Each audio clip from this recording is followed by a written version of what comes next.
Comme chrétiens, nous croyons en un Dieu trine, Père, Fils et Esprit Saint, et cette personne du Saint-Esprit a été particulièrement redécouverte dans vos églises au début du XXe siècle. Pouvez-vous nous dire pourquoi cette insistance a été donnée à la personne du Saint-Esprit dans votre église? Qu'avez-vous redécouvert?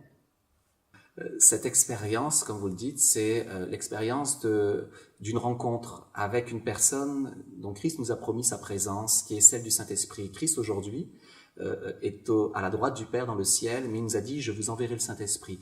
Et ce Saint-Esprit est là dans tous les cœurs qui reçoivent Christ, c'est clair. Et simplement, il y a aussi une possibilité, et c'est l'expérience qui nous est proposée dans la parole, de vivre la plénitude de ce Saint-Esprit, c'est-à-dire d'être immergé dans ce Saint-Esprit.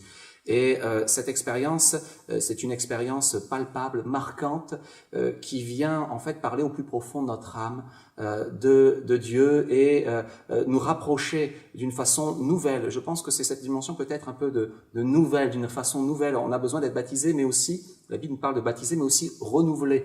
Les apôtres et l'Église a été renouvelée régulièrement dans cette dimension-là, et c'est un ressourcement dans le cœur de Dieu et du cœur de Dieu, de l'identité même du cœur de Dieu, que l'on peut vivre et obtenir. Et c'est notre expérience et qui fait que on a le désir aussi de la partager. Parce que lorsqu'on vit quelque chose de bon, on n'aime pas nécessairement le garder pour nous-mêmes, mais on aime bien le communiquer et le partager à tous ceux qui nous entourent.